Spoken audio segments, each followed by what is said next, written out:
Benih Rahasia Sang Pewaris episode 62. Butuh sedetik bagi Shira untuk memahami maksudnya. Aku tidak mau, gumamnya sambil meliriknya dengan malu. Yah, itu kerugianmu, jawab Kenzo dengan percaya diri.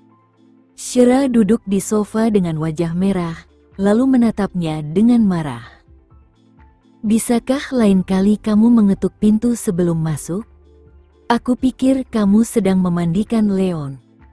Maafkan aku, ucapnya tulus. Ternyata ia salah. Shira tidak ingin memperpanjang masalah itu karena hanya akan menambah malunya. Sebagai seseorang yang sudah memiliki anak, hal itu tidak terlalu penting baginya.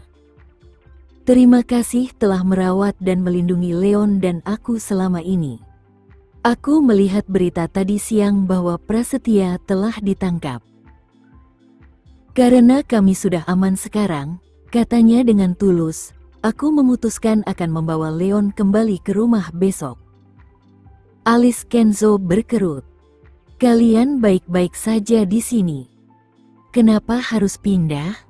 Aku tidak bisa terus merepotkanmu. Aku suka saat kamu di sini. Kenzo memotongnya, tatapannya tajam tertuju padanya. Shira ingin mengucapkan selamat tinggal dengan baik, tetapi saat Kenzo memotong pembicaraannya, ia menggerutu, bisakah kamu tidak memotong ucapanku? Shira, biarkan aku menikahimu. Sebutkan maharnya.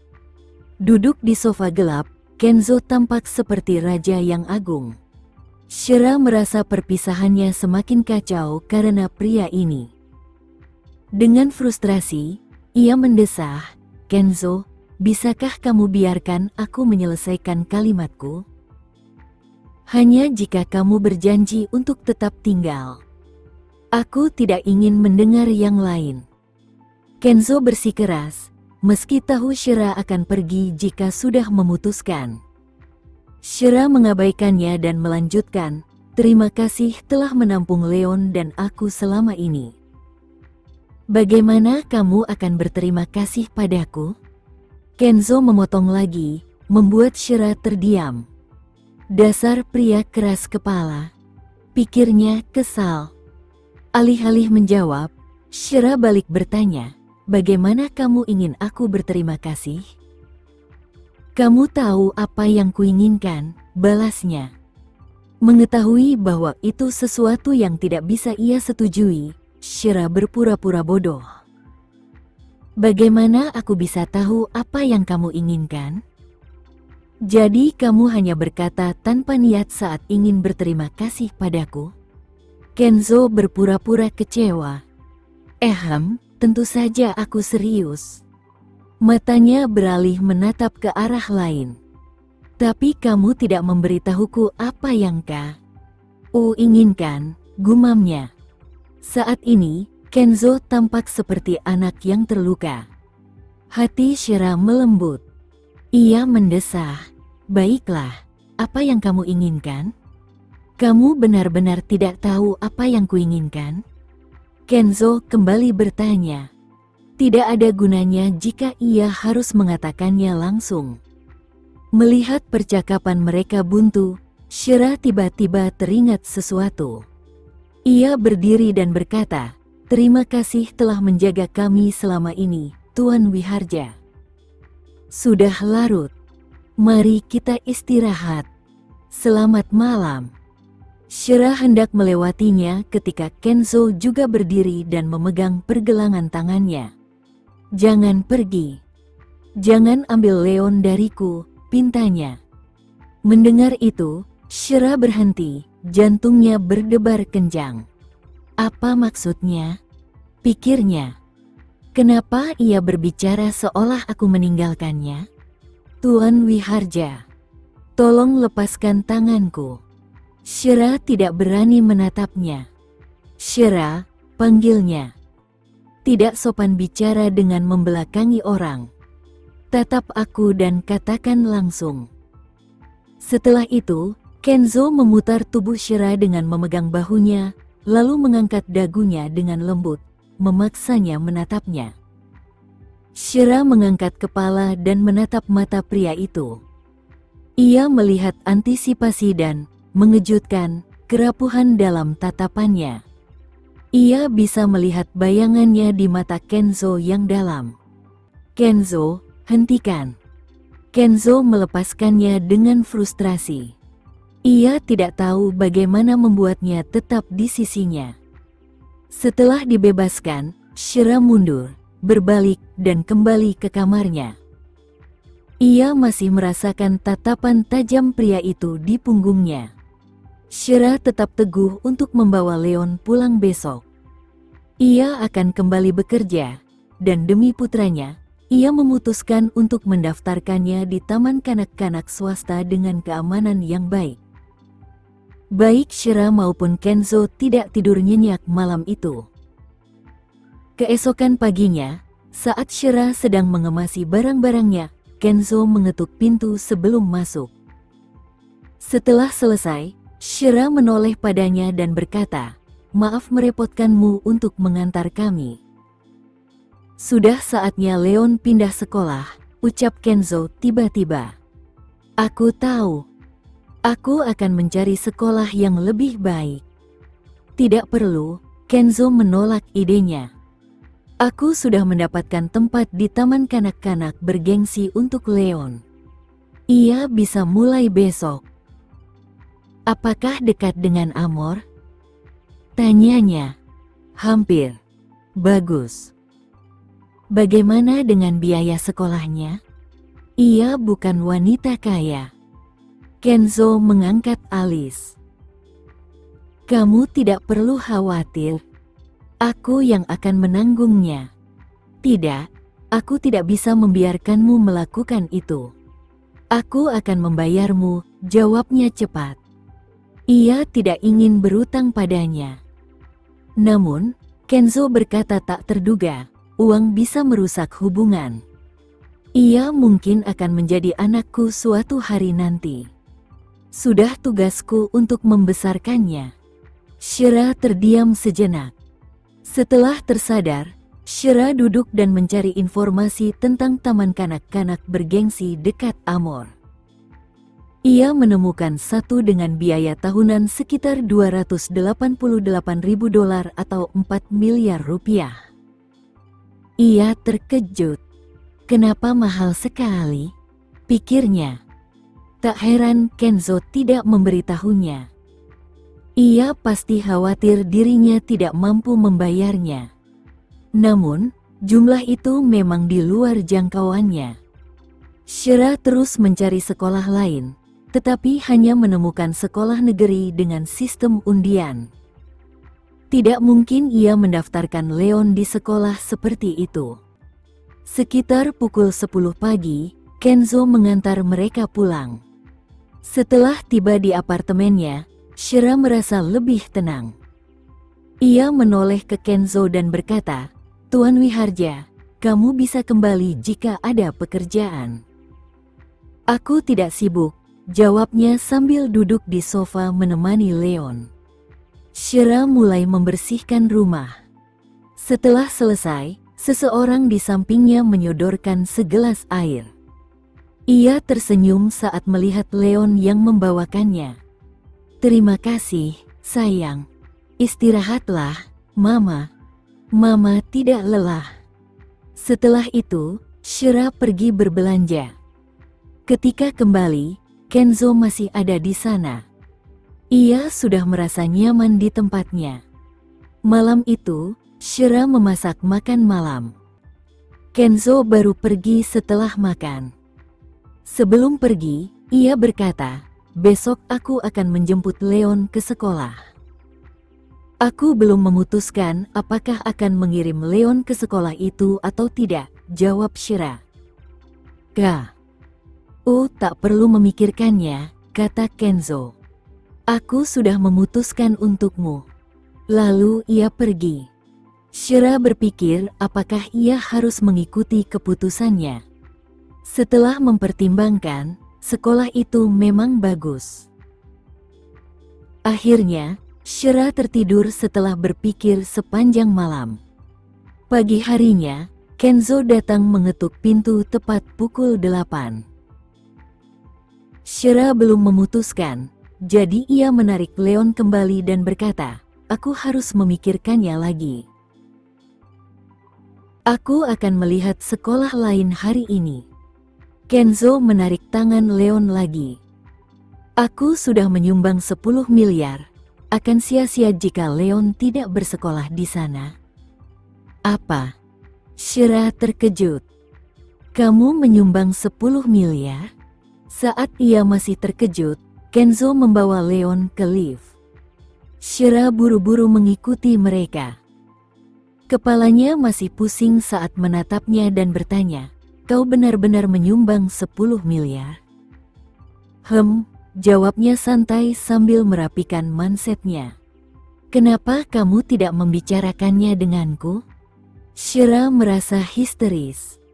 "Aku rasa tak perlu diskusi untuk hal sepele seperti ini. Aku membuat keputusan itu seketika." Mata Kenzo sedikit menyipit. Syera merasa dadanya sesak. Sumbangan 10 miliar itu tiba-tiba terasa seperti beban. "Tidak," pikirnya. "Aku tidak boleh menyia-nyiakan sumbangannya. Ia akan menemukan taman kanak-kanak swasta lain dengan biaya yang lebih terjangkau." Sikapnya tiba-tiba berubah. Syera tersenyum lebar padanya. "Aku akan mengantar Leon ke sekolah nanti. Kamu bisa kembali ke perusahaan, Tuan Wiharja." Kenzo menunda rapat pagi hanya untuk mengantar Leon. Ia menjawab dengan muram, "Aku akan pergi bersamamu." "Tidak perlu," ia menolak. "Silakan lanjutkan pekerjaanmu." Kenzo hendak berkata sesuatu ketika teleponnya berdering. Setelah menjawab, ia berkata, "Oke, aku akan ke sana." "Baiklah. Kamu bisa mengantar Leon ke Taman Kanak-kanak Eden. Semuanya sudah diatur." Syera senang karena Kenzo akhirnya sibuk. "Baiklah. Terima kasih. Sampai jumpa." Setelah melihat mobil Kenzo pergi, ia menggandeng tangan Leon. "Leon, Mama akan mengantarmu ke sekolah baru. Ayo pergi." Ia mengantar Leon ke sekolah pilihannya. Meskipun tidak mewah, sekolah itu cukup baik dan aman karena dekat dengan kantor polisi. Beruntung, ada kursi kosong untuk Leon. Meskipun masuk di tengah semester, Leon tidak takut dengan lingkungan baru. Setelah menyelesaikan pendaftaran, Syera melihat putranya dibawa ke kelas oleh guru. "Leon, Mama akan menjemputmu nanti," katanya sambil melambaikan tangan. Anaknya melambaikan tangan dengan riang sebelum masuk ke kelas. Syera kemudian pergi ke taman kanak-kanak bergengsi di pusat kota. Guru di sana menunggu kedatangan Leon untuk pendaftaran, tetapi Syera yang muncul. Mengaku sebagai asisten Kenzo, ia menemui kepala sekolah untuk membahas sumbangan. Tanpa ragu, ia meminta pengembalian dana karena Leon tidak jadi bersekolah di sana. Meskipun kepala sekolah awalnya enggan, akhirnya ia setuju. Setelah 1 jam, Syera mendapatkan kembali kartu bank berisi 10 miliar. Ia pergi dengan lega. Setelah itu, Syera kembali ke Amor. Saat makan siang dengan Rianita di luar, Rianita mengatakan bahwa Kenzo tidak pernah ke Amor sejak Syera cuti. Ia menggoda, "Menurutku, kamulah alasan Tuan Wiharja datang ke perusahaan." Wajah Syera memerah. Rianita tampaknya mengetahui segalanya. Ia juga memberitahu Syera bahwa seorang desainer baru akan datang sore itu karena perluasan bisnis. Orang itu cukup misterius, bahkan Rianita tidak tahu jenis kelaminnya. Karena desainer itu bisa masuk dengan cara seperti itu, pasti ada hubungan dengan Tuan Wiharja, spekulasi Rianita. Mendengar itu, Shira berpikir, mungkinkah ia kerabat keluarga Wiharja? Pukul 2.30 siang, Shira pergi dan menyapa Lily, asisten di kantor pusat. Ia meminta Lily untuk memberitahu Kenzo bahwa ia sudah tiba. Saat sedang memeriksa email, telepon berdering. Ia mengangkatnya. "Halo," sapanya. Suara Lily terdengar. "Nona Nugraha, Tuan Wiharja telah tiba." "Baik. Terima kasih." Setelah menutup telepon, ia mengeluarkan kartu bank berisi 10 miliar dari tasnya. Ia ingin segera mengembalikannya kepada Kenzo agar merasa lebih tenang. Dengan kartu di tangan, ia menuju lift, naik ke lantai 8. Ia teringat kata-kata Rianita tentang Kenzo yang tidak datang ke Amor minggu ini. Tapi ia ada di sini sekarang, pikirnya. Apakah ia datang karena aku? Ia tidak pernah percaya bahwa ia memiliki pengaruh untuk membuat Kenzo meninggalkan kantor pusat grup Wiharja yang mewah dan datang ke tempat seperti Amor. Tapi faktanya, Kenzo ada di sini hari ini. Saat melewati kantor Lily, ia melihat asistennya tidak ada. Ia langsung menuju kantor Kenzo. Saat hendak mengetuk, Shira mendengar tawa genit dari dalam. "Aku pasti akan bekerja keras dan memenuhi harapanmu, Kenzo." "Kamu tidak perlu berterima kasih padaku," jawab Kenzo dengan suara dalamnya. "Kau selalu bisa meminta bantuanku di masa depan." "Meham, aku tahu. Aku akan berusaha tidak merepotkanmu. Aku sudah sangat senang menjadi bawahanmu." Suara wanita itu terdengar merdu. Dengan suara semanis itu, mungkin ia juga cantik. Apakah ini desainer misterius yang dibicarakan Rianita? Ia tampaknya mengenal Kenzo secara pribadi. Tangan Shira berhenti di udara saat berbagai pikiran berkecamuk. Wanita itu terdengar malu-malu saat berbicara penuh harap. "Apakah kamu ada waktu malam ini, Kenzo? Aku ingin mentraktirmu makan." Shira menduga mungkin ia kerabat keluarga Wiharja, tetapi dengan nada genit seperti itu, jelas mereka tidak memiliki hubungan darah. Wanita itu mungkin menyukai Kenzo.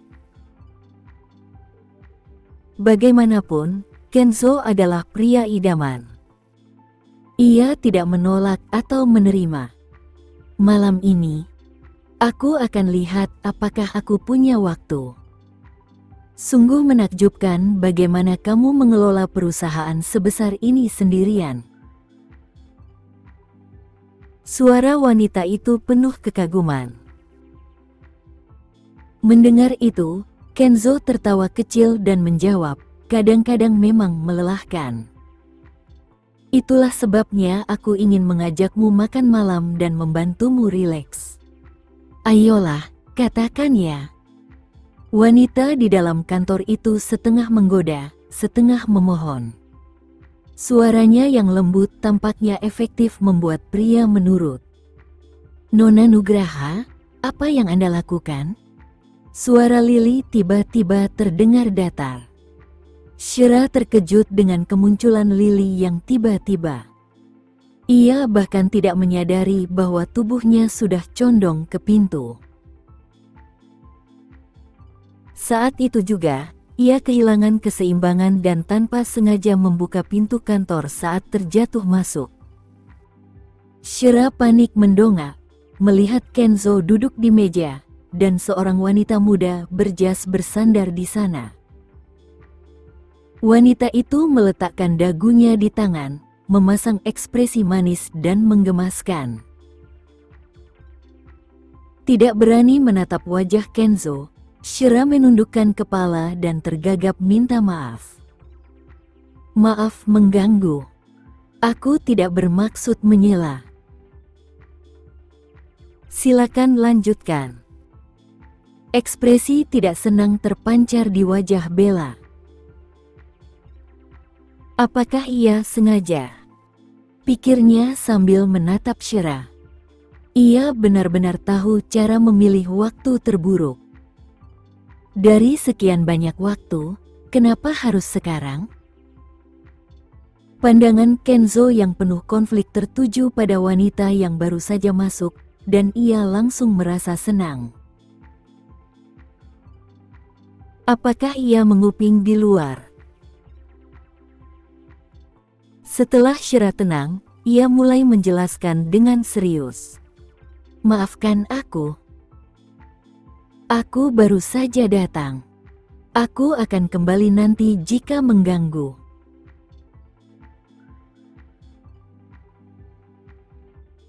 Sekian dulu ya video kali ini, kita lanjutkan lagi videonya di lain waktu.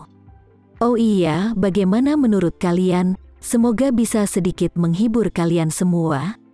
Untuk teman-teman yang baru nonton, jangan lupa subscribe ya, hehehe. Dan kalau teman-teman ada yang ingin gabung langganan, bisa langsung gabung saja untuk dapat fitur yang menarik dan sedikit membantu Mimin.